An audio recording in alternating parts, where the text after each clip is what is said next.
नमस्कार, ईटीवी भारत में आपका स्वागत है। मैं हूं राकेश त्रिपाठी। अफ्रीका से 8 चीते लाकर भारत के कूनो नाम के जंगल में छोड़ दिए गए हैं, लेकिन बहुत सारे सवाल भी उठ खड़े हुए हैं। इन्हीं सवालों के जवाब के लिए आज हम आए हैं विभाष रंजन जी के पास, जो एडिशनल डायरेक्टर जनरल हैं वाइल्ड लाइफ के। विभाष जी, आपका स्वागत है। विभाष जी, सबसे पहले बहुत सारे सवाल उठ रहे हैं कि क्या ये रीलोकेशन सक्सेसफुल हो पाएगा या नहीं। बहुत सारे लोग, वाइल्ड लाइफ के एक्सपर्ट जो हैं, वो ये कह रहे हैं कि ये नहीं हो पाएगा, क्योंकि वहाँ की आबो हवा दूसरी है, यहाँ की ज़मीन और आबो हवा दूसरी है, बहुत मुश्किल है। मैं ये कहना चाहूँगा कि जब किसी भी वन्य प्राणी को हम किसी नए जगह पर ट्रांसलोकेट करते हैं, लाते हैं, तो हम सबसे पहले 3 चीज़ों का आकलन करते हैं। वहाँ की जलवायु उसके अनुकूल है या नहीं है, उसके लिए पर्याप्त भोजन है या नहीं है, और तीसरा, उसको सस्टेन करने के लिए उसके लिए जो खतरे हैं अन्य जानवरों से जो उनको मारने वाले हैं, वो उसकी संख्या कितनी है। तो तीनों को स्टडी करने के बाद हम इस निर्णय पर पहुंचते हैं कि उसको लाया जाना चाहिए या नहीं लाया जाना। जहाँ तक चीता की बात है, मैं स्पष्ट कर दूं कि हम लोगों ने चीता के हैबिटेट को स्टडी करने के लिए न केवल भारतवर्ष के वैज्ञानिक इसमें संलग्न रहे, बल्कि नामीबिया और दक्षिण अफ्रीका के वैज्ञानिक भी इसमें लगातार भागीदार करते रहे। और जब तक वो कंफर्म नहीं हो गए कि यहाँ की आबोहवा, यहाँ का क्लाइमेट, यहाँ का हैबिटेट, यहाँ का प्रे बेस उपयुक्त है, तब तक उन्होंने भी अनुमति नहीं दी। तो मेरा ये कहना है कि जो प्रयास किया गया है चीता को रीइंट्रोड्यूस करने का, वह बिल्कुल सफल होगा, क्योंकि इसकी सारी तकनीकी पहलू पर ध्यान दिया गया है। विभाष जी, क्या इस तरह का वाइल्ड लाइफ रीलोकेशन कहीं और हुआ है इससे पहले? भारतवर्ष में ही हम लोगों ने कई जानवरों को रिलोकेट किया है। जैसे 1 हॉर्न राइनोसेरस था, असम से उसको लखीमपुर खीरी लाया, जो सक्सेसफुल रहा। हम अपने देश में एक प्रदेश से दूसरे प्रदेश में इंटर स्टेट ट्रांसलोकेशंस कर रहे हैं। इवन एक प्रदेश में भी एक नेशनल पार्क से दूसरे पार्क में इंट्रा स्टेट ट्रांसलोकेशन कर रहे हैं, जो सफल हुआ है। परंतु किसी भी मैमल का एक महादेश से दूसरे महादेश में ट्रांसलोकेशंस, ये अत्यंत महत्वपूर्ण घटना है। आज तक के इतिहास में भारत भी नहीं, पूरे विश्व में इस प्रकार का ट्रांसलोकेशंस नहीं हुआ है। ये प्रथम घटना है जिसमें कि एक महादेश से, अफ्रीका महादेश से एशिया महादेश में इस जानवर को लाया गया। लेकिन एलिफेंट वगैरह को तो ले आने की बातें हमने सुनी है कि बाहर से आते रहे हैं इससे पहले। तो चीता कहीं वर्ल्ड में, दुनिया में कहीं रिलोकेशन हुई है क्या सर?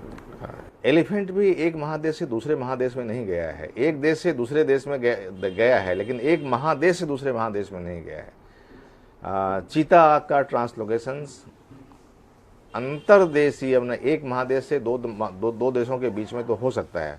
मेरे पास ऐसी जानकारी अभी उपलब्ध नहीं है। जहाँ तक मुझे जानकारी है, चीता का ट्रांसलोकेशन अभी कहीं नहीं हुआ है। आपका मतलब है एक कॉन्टिनेंट से दूसरे कॉन्टिनेंट में नहीं हुआ है? हाँ, बिल्कुल। हाँ, बिल्कुल। ये बहुत सारे लोग इसको लेकर भी एक इशू बना रहे हैं कि ये एक पब्लिक वेस्ट है और पब्लिक मनी का, और जो चीता आएगा कूनों के जंगलों में, तो वहाँ की धरती इस तरह की नहीं है जिस तरह की अफ्रीका में है, और चीते को तेज दौड़ने के लिए उसको पंजे जमाने पड़ते हैं, तो पथरीली ज़मीन है। इस तरह की बातें लोग कह रहे हैं। मैंने शुरू में बताया कि हमने पहले अपने वैज्ञानिकों के माध्यम से सबसे पहले विभिन्न राज्य सरकारों से चीता की उपयोगिता के बारे में बात की, कहाँ आ सकता है। हर एक प्रदेश के प्रस्ताव प्राप्त होने के बाद wild life institute of India ने इसको स्टडी किया। तो इसका मतलब वैज्ञानिक मत लिए गए, वैज्ञानिक तथ्य लिए गए। तीसरा, हमारे तथ्यों के आधार पर हमने शॉर्ट लिस्टिंग की कि हमारा यह सबसे उपयुक्त स्थल है, वास स्थल है। चौथा, जब हमने उपयुक्त वास स्थल का चयन कर लिया, तो उसके बाद उन देशों के लोग, वैज्ञानिक, चीता मैनेजमेंट के में लगे हुए लोग, वो हमारे देश में आए और उन्होंने इसका पूरा अध्ययन किया। कई सप्ताह तक लगातार बैठे रहे और उन्होंने हैबिटेट का, क्या क्या प्रजातियां पाई जा रही हैं, क्या क्या जानवर हैं, क्या क्या खाने के जानवर हैं, पानी की व्यवस्था क्या है, सुरक्षा की व्यवस्था क्या है, आसपास में कितने गांव हैं, इसको मारने के लिए जो दूसरे प्रेडेटर्स हैं वो कितने हैं, उससे कैसे बचा जाएगा, बीमारियां क्या होती हैं, इन सभी का तकनीकी रूप से अध्ययन किया गया। और तकनीकी अध्ययन करने के बाद उनका तो यहाँ तक कहना था कि यहाँ की जलवायु हमारे यहाँ अफ्रीकन जलवायु से चीता के लिए ज़्यादा मुफीद है, ज़्यादा अच्छा है।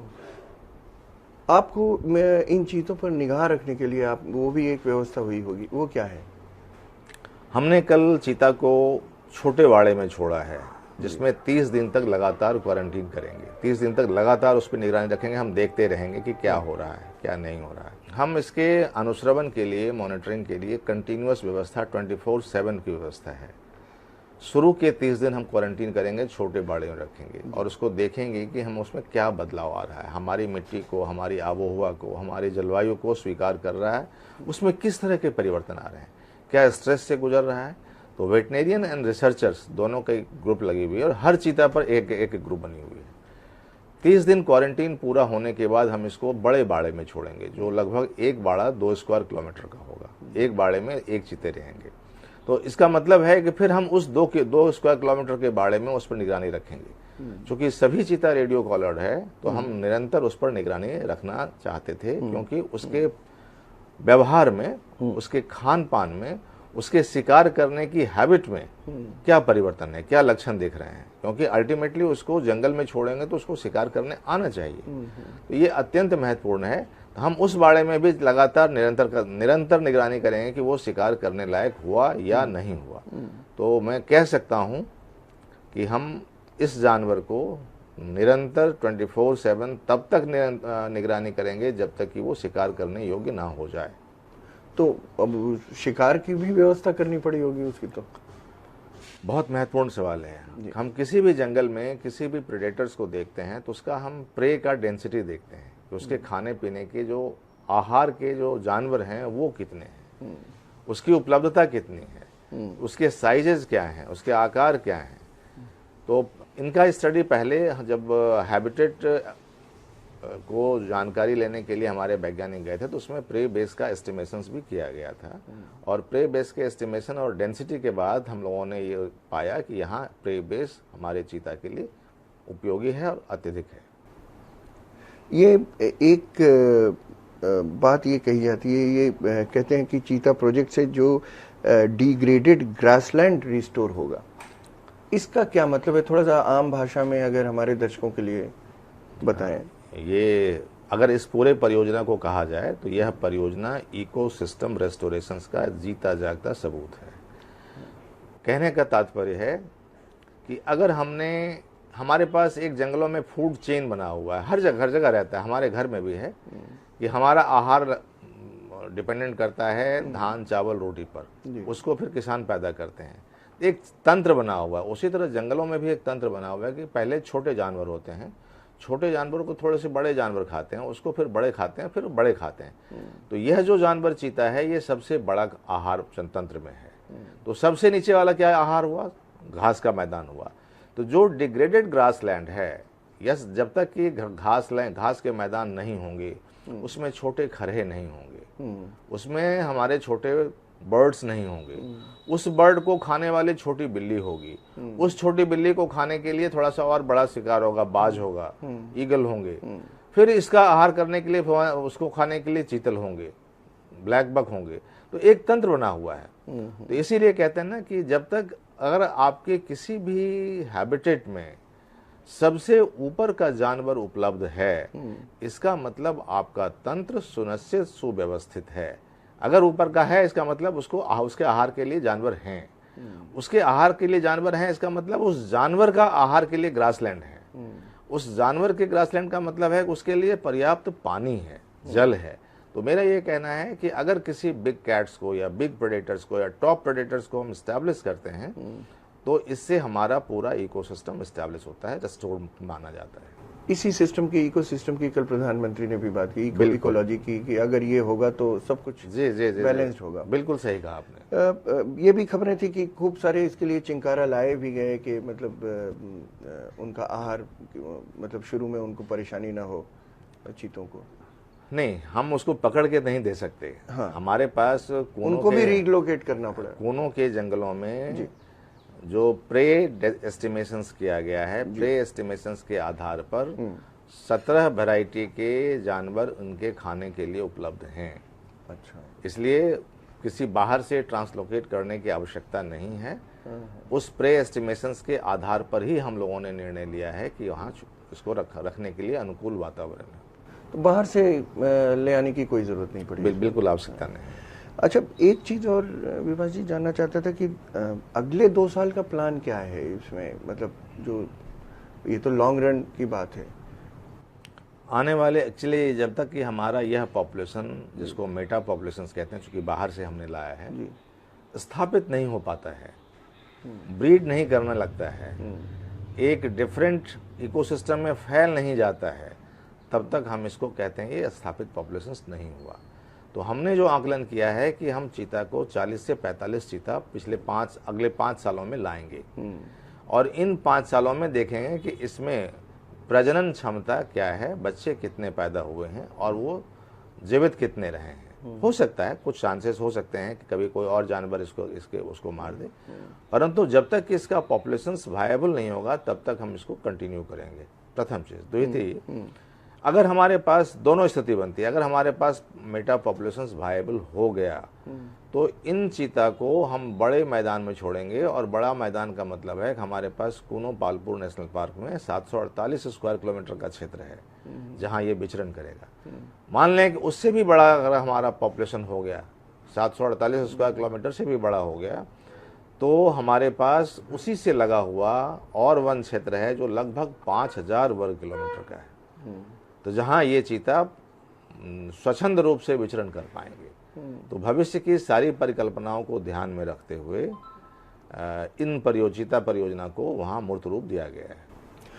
चीता मित्रों का क्या रोल रहेगा इसमें पूरी कहानी में? चीता मित्रों की बहुत अहम भूमिका होगी, और कल आपने देखा होगा माननीय प्रधानमंत्री जी ने चीता मित्रों से एक अलग से संवाद किया है। जी। चीता मित्र वो सहयोगी पार्टनर हमारे हैं जो हमारे प्रबंधन में सहयोग करेंगे, और स्थानीय लोगों के बीच में, प्रबंधन और स्थानीय लोगों के बीच में एक मुख्य कड़ी होंगे, सुरक्षा के लिए, प्रबंधन के लिए और लोगों के आर्थिक विकास के लिए। अल्टीमेटली अगर किसी जानवर को हम लाते हैं तो जब तक कि स्थानीय लोगों की भागीदारी और आर्थिक विकास नहीं होता तब तक उसकी स्वीकार्यता नहीं होती है। तो मेरा ये मानना है कि जब इको टूरिज्म प्रमोट होगा, जब टूरिज्म वहाँ बढ़ेगा, आज देखेंगे राजस्थान में अधिकांश टूरिज्म क्या है, वन्य जीव पर आधारित टूरिज्म है अधिकांश। तो हर प्रदेश चाहता है कि हमारे यहाँ टूरिज्म से इनकम हो।